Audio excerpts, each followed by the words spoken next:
Good morning and welcome back to my channel, Preserving with Penny Pinching Sue.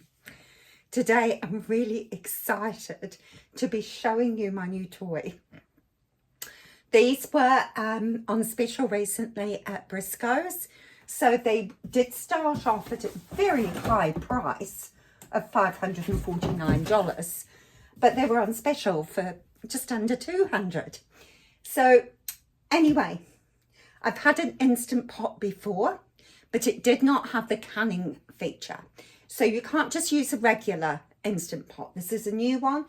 And I don't think it's been in New Zealand that long. It's called the Instant Pot Pro Plus. So I'm just going to show you it as a canning feature. But I'll just show you close up all the features it has. So if you look at the canner, it's not just a canner. It has, it's touch print. I'm not using the wireless little gadget, so I just use my fingers. It has pressure cooking. It has a rice cooker. It has a canning feature. If it doesn't have canning on the Instant Pot, then you can't use it for canning because it goes to a very, very high temperature. So it's not the same as pressure cooking. This is canning, which is very different. So it must say that on it. And then it has a sauté function.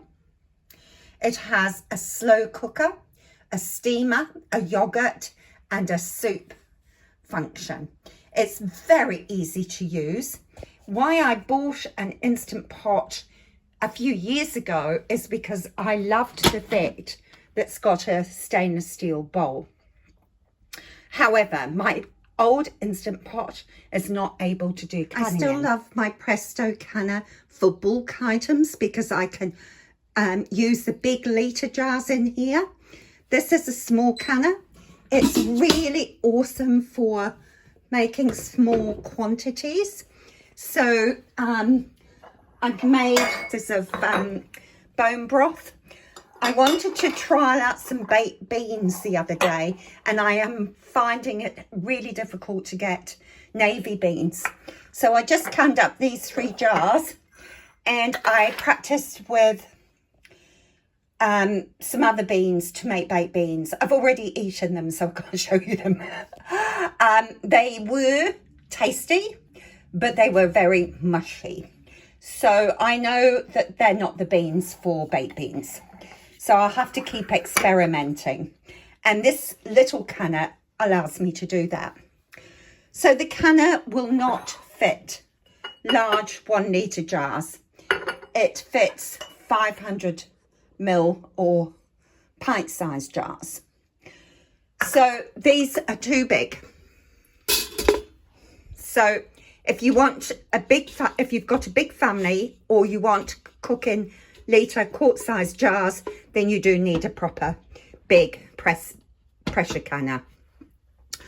But this one does the trick for smaller quantities for 1 to 2 people. These have only 500 ml. You cannot get 4 of those inside the canner. You could put 1 or 2 in and then put in these ones, but you can't fit 4 of those in because they're too wide. So today, to show you the new Instant Pot pressure canning function, I'm going to do some chicken. First thing I'm going to do is put my lids in some hot water. That is recommended to help the seal when it goes in, not because we need it hot because we're doing a cold pack, but it does help them seal. When I'm doing meat, I tend to use new lids, but you can reuse older lids. Just check that they're in a stable condition. With meat being so expensive, I'd rather not risk using old seals. So we put the water in there just to heat up that inner seal. And I'm just going to put some gloves on and fill up these containers with this chicken. The chicken, you can have either salted or non-salted, it's up to you.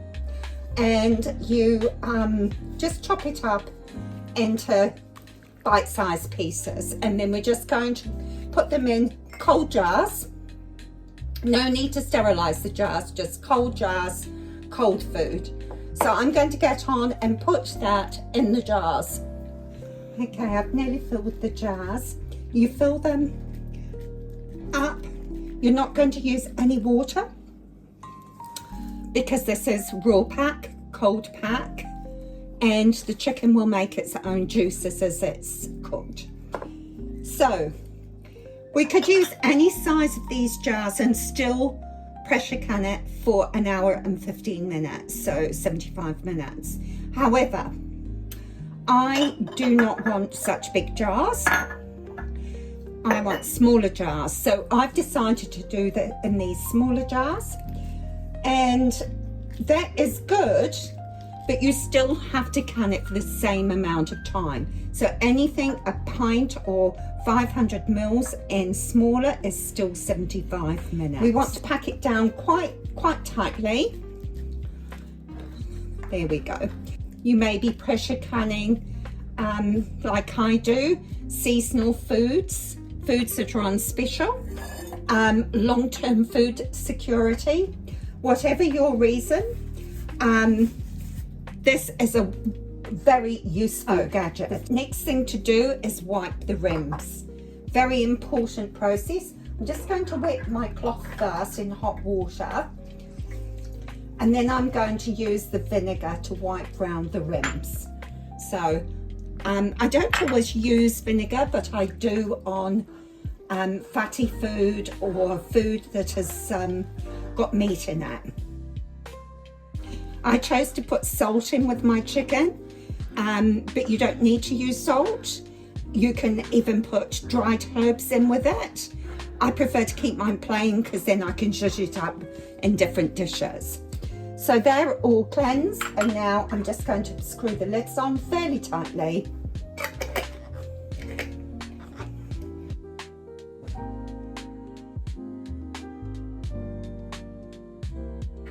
These are ready to go in the pressure canner, and I'll show you the next step.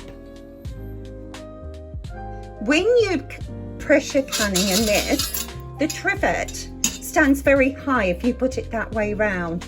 So it's easier if you put the trivet the other way round. And if you're doing higher jars, taller jars like this, then it is better to put those to the side like that, this, so that they don't get caught in that paraphernalia that goes over with the lid. So we're just going to put in our cans like this. They are jars, but that's how I differentiate. Bottling is old fruit preserves. Canning is entirely separate. So put them in, check that it's on. You've got your water. It's cool. Now we're going to put the lid on. I'm just placing the lid on. It's quite easy. So there we go. It's locked in place. Now, unlike the Presto canner where you've got to vent it, then you put the weight on, this one is all very much automatic. It has got weight in here, but we don't really have to do anything with that. It also has a vent here at the side of it. It's very hard to see when it's popped up and down, but the machine itself, so easy to use.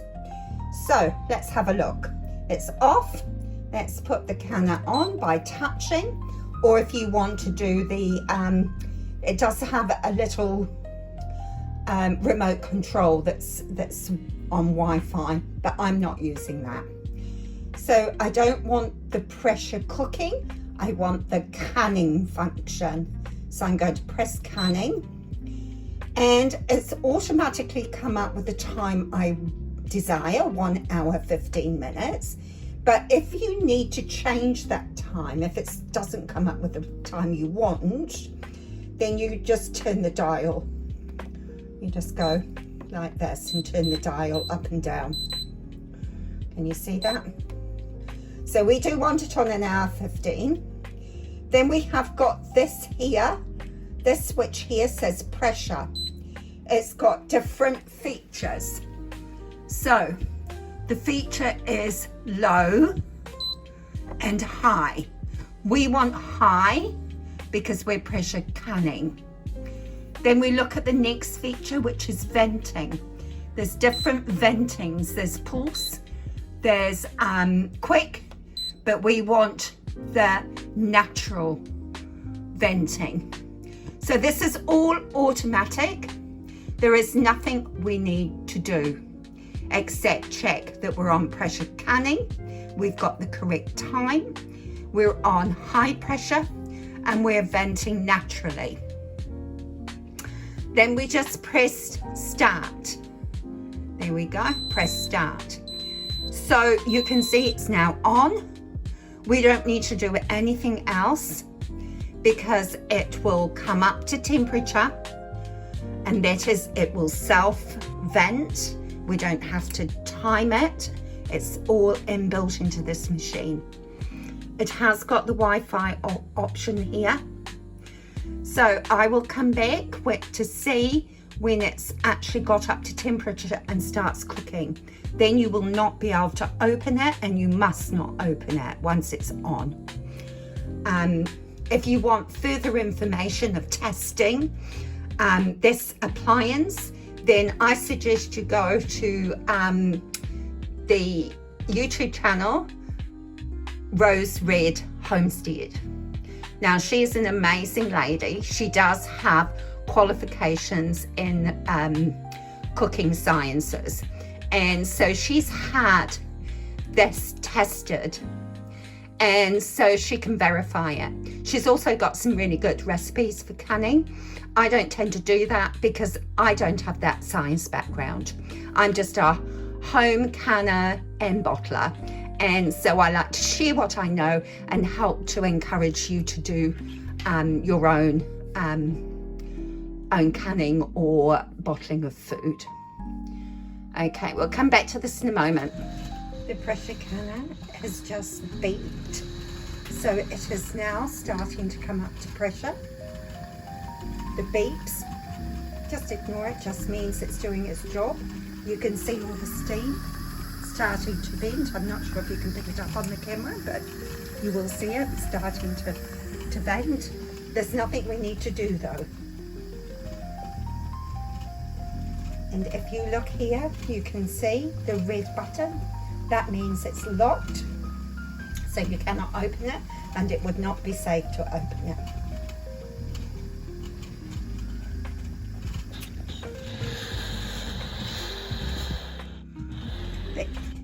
The canner has now stopped venting. I can hear that it's changed. There is no longer the venting sound. So it's not shooting up any of the air, and it was now coming up to pressure. Again, nothing you need to do. It has now beeped and has reached the cooking phase. You can see the cooking side is flushing. So we will start to see this timer come down, counting down. And look at that magic number. And now the timer is going off to say that it's finished. And it will display the word off when it's ready, but it's finished cooking. Now it has the natural release time. So we wait for this little red emblem here to go off, and then it will display off. Do not open your canner until that has happened. You can see it's just hit the end. It took about 35 minutes, and sometimes it can be even a little bit longer, so don't panic if it's not opening. You can see that the red light's gone off, so I can now safely open the canner. So I just turn it.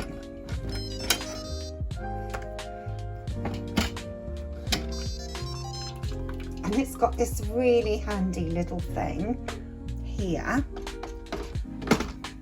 so you can hold the lid up. Now just leave the jars in the canner for maybe 5 to 10 minutes before you take them out, just so that the hot jars don't come in contact with the cold air too quickly. Now to get the jars out of the canner. These tools are quite useful. However, with this canner, because it's got quite a small space, it's not all, sometimes I have to use a tea towel. So they will just sit there.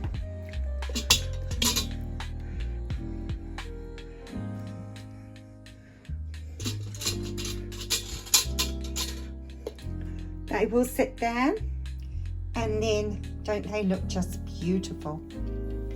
And I will wait for all those tops, all the tops, to go flat. You may hear them ping, but you may not. Sometimes they even ping in the canner before it's finished. So we'll have a look at those when they've cooled down. And there we have it, 4 beautiful jars of chicken. See how much liquid they've made? They've all sealed. If they don't seal though, then you do need to eat them up within a couple of days, pop them in the refrigerator. But generally they seal quite well. So all I need to do is give them a bit of a wash down, dry them, label them, and they'll be shelf stable for years to come.